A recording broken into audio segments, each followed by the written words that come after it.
Hello and welcome to Atop the Fourth Wall, where bad comics burn. Say! It's Miller time! Welcome to Miller Time, the segment where Frank Miller is king, as well as the jester.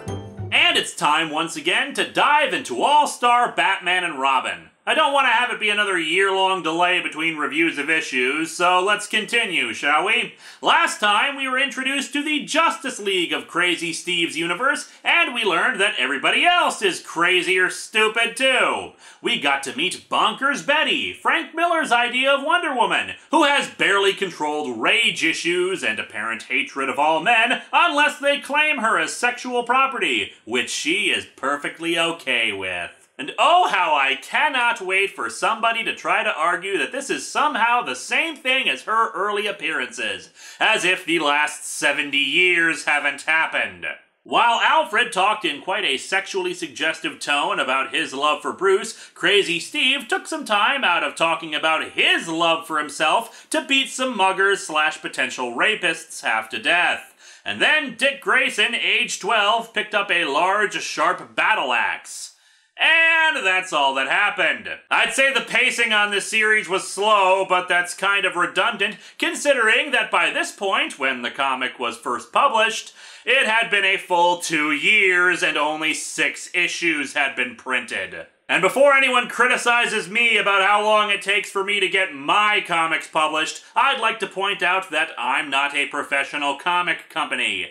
And in their defense, they did finally get the book on a bi-monthly publishing schedule by that point, and issues 6, 7, and 8 were released 2 months apart from each other. And then its final 2 issues screwed the pooch and were 4 months apart from each other. But enough about those. Let's dig into All-Star Batman and Robin number 6 and see how much more nothing can happen.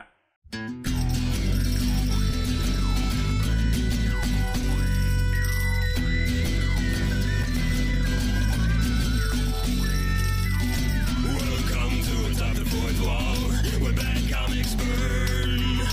Linkara's gonna teach you all a lesson you won't learn. Brodsky, you're not the smartest. Life out, you're not an artist. Anyone who's had a bad comic published, it could be your turn. Linkara, he's a man punch, wears a pretty hat. Linkara, he has a magic gun. Where'd he purchase that? Linkara. Robots, Amazons, and trucks. Linkara. This comic sucks. Linkara.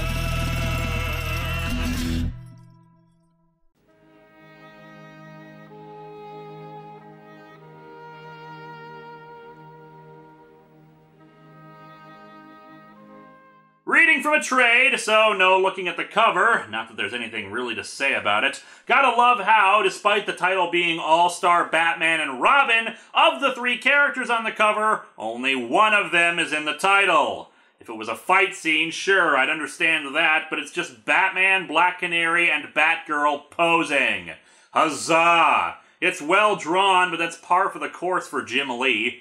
Oh yeah, and speaking of Batgirl, she's in this comic too. Because when we've focused so little on the main characters, what we need is yet another character in this. We'll talk some more about her costume when we actually get to it in the book.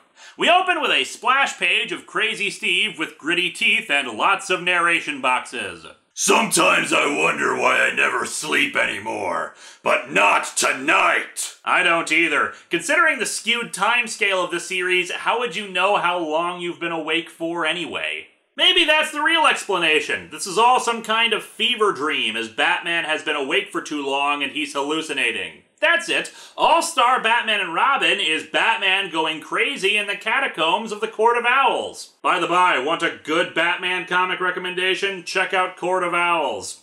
Anyway, back to Court of Ow, my head hurts. It's been the kind of night that dreams are made of. I dreamed a dream of kidnapped kids. When Bruce was high and breasts were bloody. So I think I figured out how they were able to get the comic on schedule for so long. Almost half of this comic is made up of either splash pages or 2-page spreads. Sequential art at its finest, my friends. If you're wondering what else Steve is narrating about, I'll save you some time. Blah blah blah, delicious ultra-violence. Steve is pissed off because Black Canary has finally come roaring in on her motorcycle. I would remind you that when she was in issue 3, that was apparently 6 months ago. So apparently she's been riding on this motorcycle for 6 months in the exact same clothes she was at the time. Or perhaps she hit a wormhole and is only now just emerging. Space is warped and time is bendable. Crazy Steve is unimpressed. Just what I need! Some damn amateur showing up out of nowhere! Yeah, amateur superheroing is just wrong. You need to leave it to the professionals, like you! The guy who supposedly hasn't slept in days and left a 12-year-old unattended in a room full of sharp and dangerous objects. Though I'm sure there isn't a problem there. Oh, wait! She'll get herself killed here! She'll get herself killed! Whoa now, narration. You didn't repeat "here" at the end of that second sentence. You're losing your touch for repetitive phrases. Where the hell are all these damn wannabes coming from? Hell if I know, Frank. You're the one who keeps putting them in here. You know you've got it bad when your own characters are questioning your stupid decisions as a writer. Also, he's suddenly underneath a dock and looking up. Little known fact about the second Teenage Mutant Ninja Turtle film, at the end, the Shredder was supposed to turn into Batman, not the Super Shredder. We cut to 3 hours ago, which, let's see, 15 hours ago there was a milk carton with Dick Grayson, age 12's picture. 5 hours ago was the Justice Losers meeting, and it probably took some time to drive from the woods to the Batcave. 6 months ago was Black Canary, who's only showing up now, which would make present time Thursday. Okay, glad we worked that out. The human spirit is indomitable. Homo sapiens. What an inventive, invincible species. They're indomitable.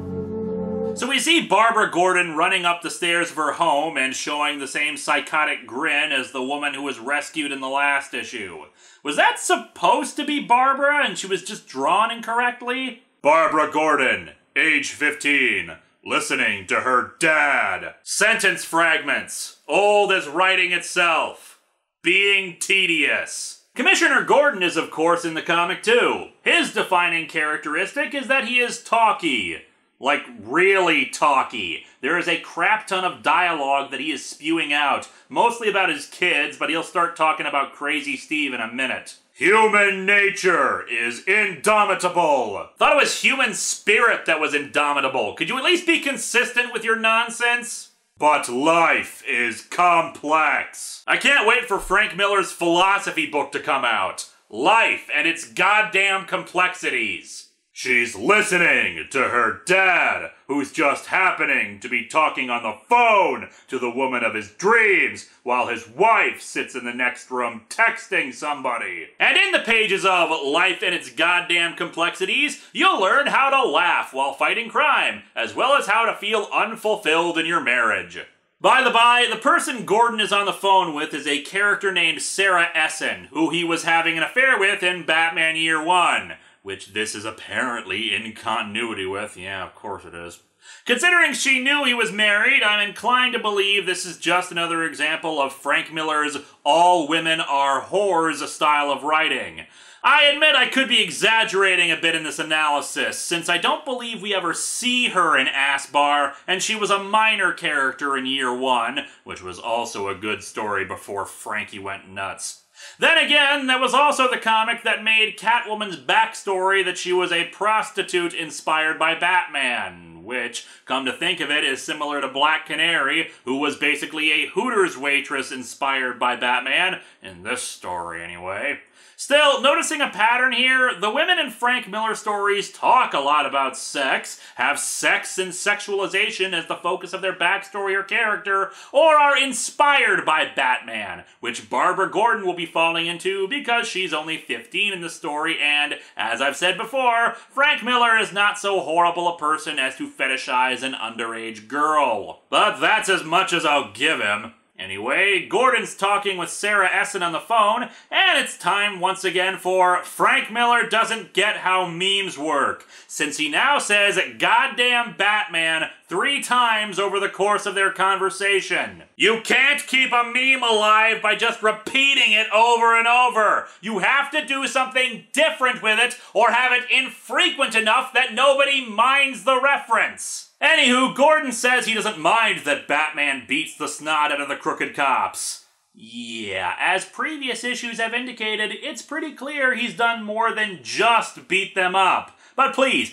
keep telling yourself that Crazy Steve hasn't murdered anyone today. No, it's not that. What really bugs me about the goddamn Batman is what he's turned into. What he's become. He has become Death, destroyer of Batmen. Abandon all hope, ye who read this. No, his problem is that he's become an urban legend. Sorry, goddamn urban legend. Yes, seriously, we get it, Frank.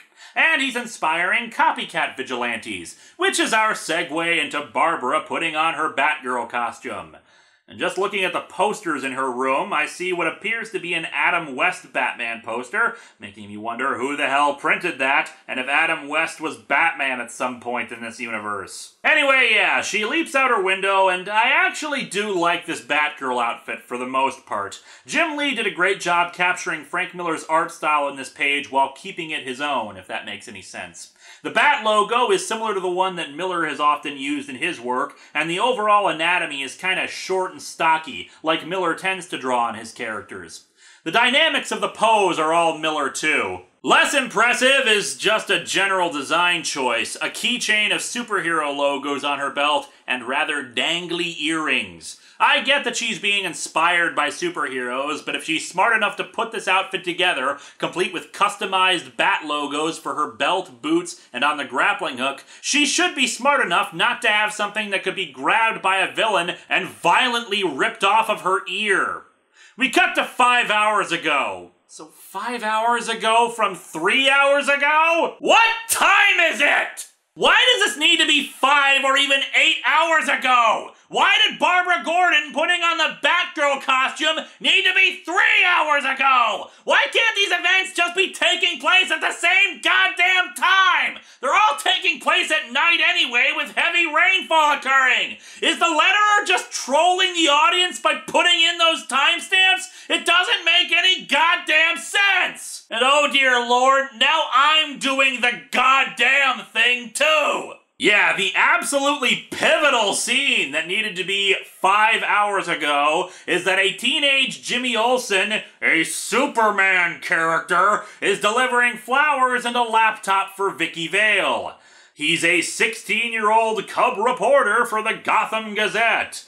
Even though we've established Clark Kent in this story, and that Clark is working for the Daily Planet. What the hell is this doing here? Is it a cameo? Did Frank Miller just really want to bring Jimmy Olsen into this story? Why? We'll be right back in a moment. Maybe. We'll see. And we're back. Good times.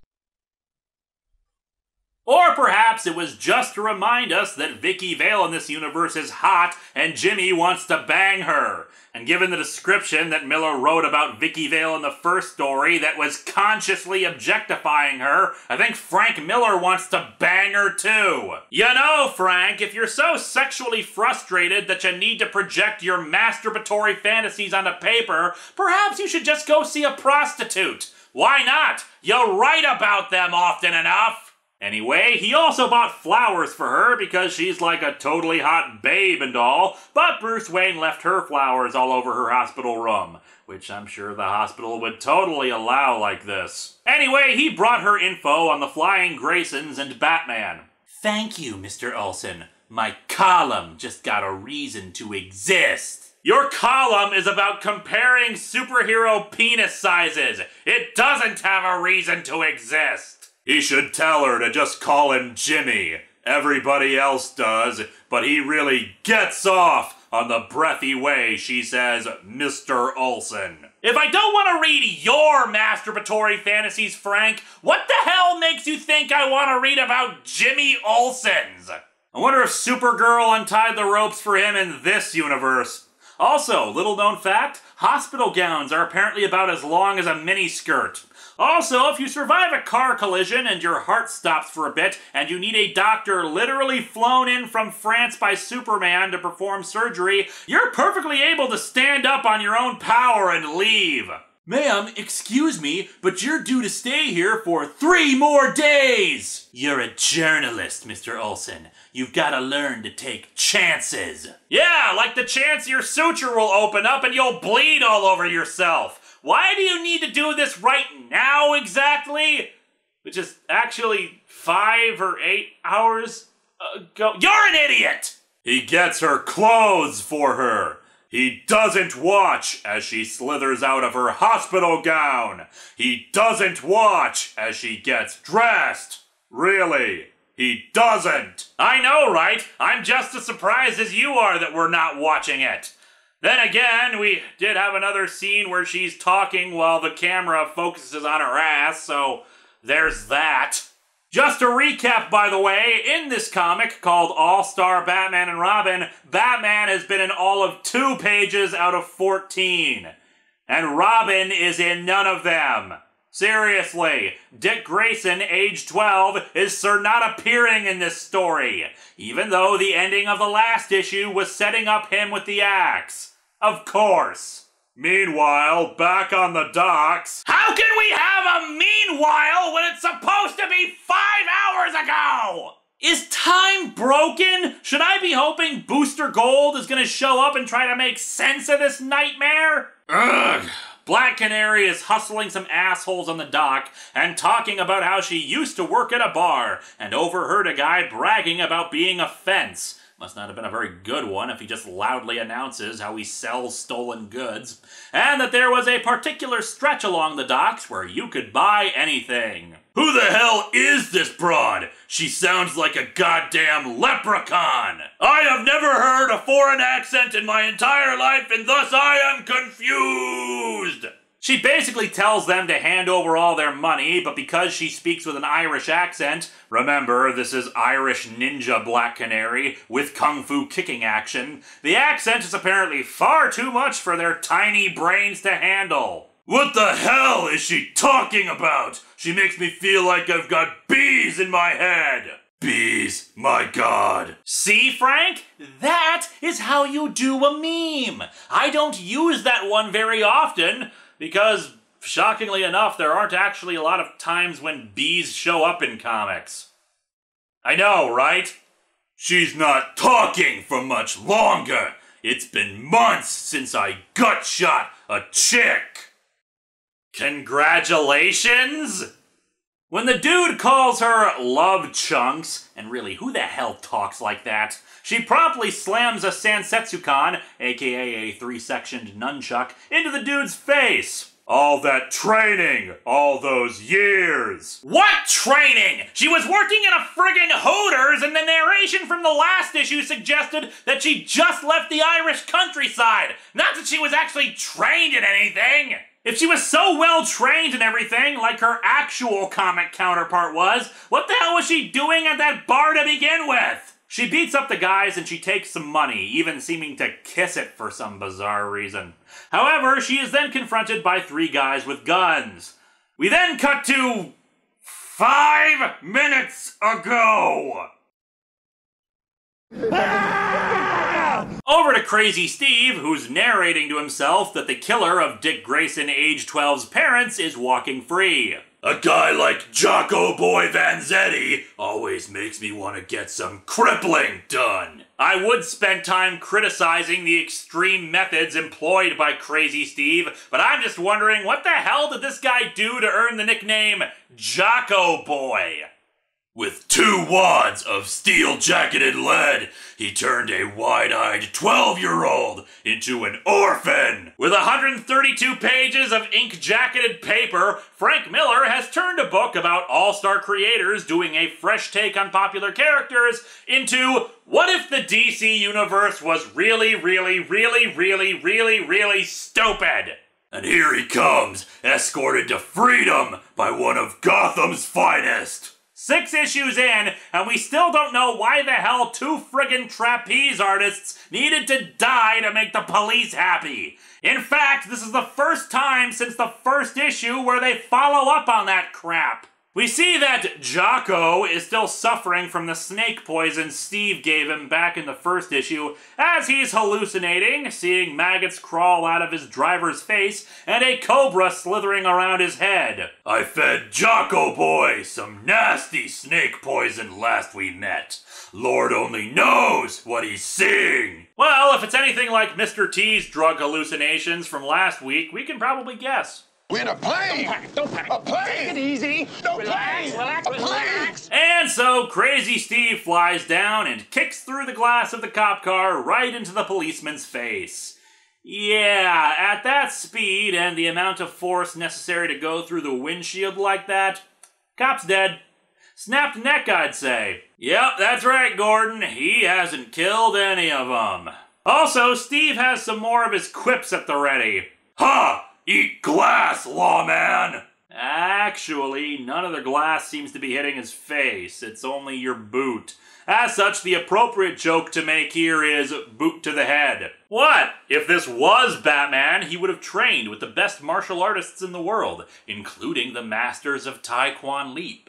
Steve pulls Jocko out of the car, who only groans with blag. But I guess that's unsatisfactory for Steve.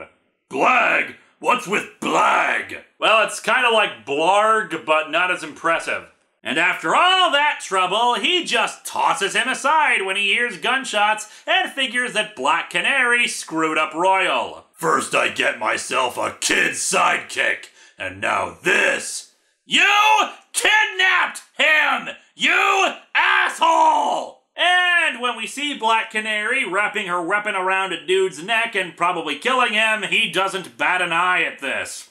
Black Canary manages to avoid getting hit and ducks behind some wooden boxes, the perfect cover against automatic weapons. Damn your eyes! The rest of you is not very impressive. And so our comic ends with Crazy Steve rescuing her while Canary exclaims, "It's the goddamn Batman! This goddamn comic goddamn sucks! Why does this comic exist? What am I even doing anymore? Why was Frank Miller allowed to keep writing this series for so damn long? You know, next week is the 250th episode, so I need something a little more grounded in reality and less asinine than this. Next week, Tandy Computer Whiz Kids.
No, Alan, I don't think he's a threat.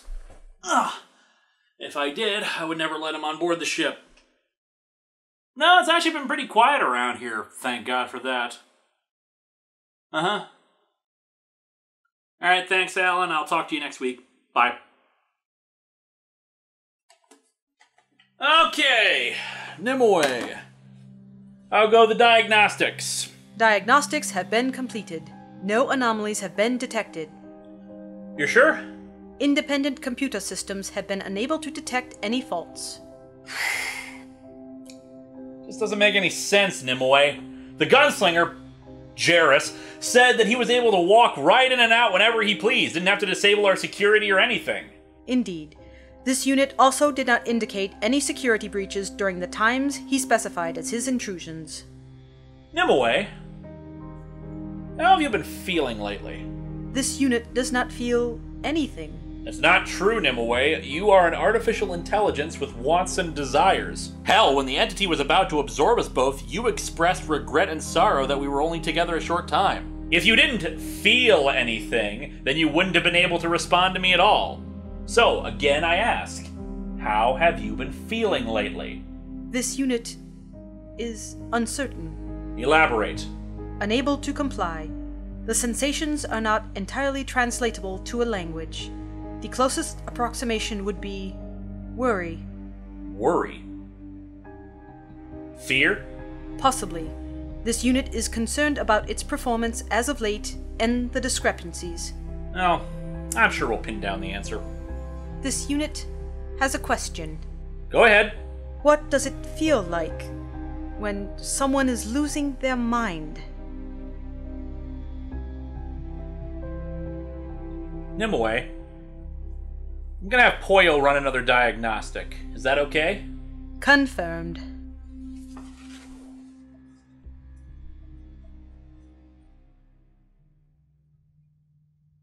He has seen me.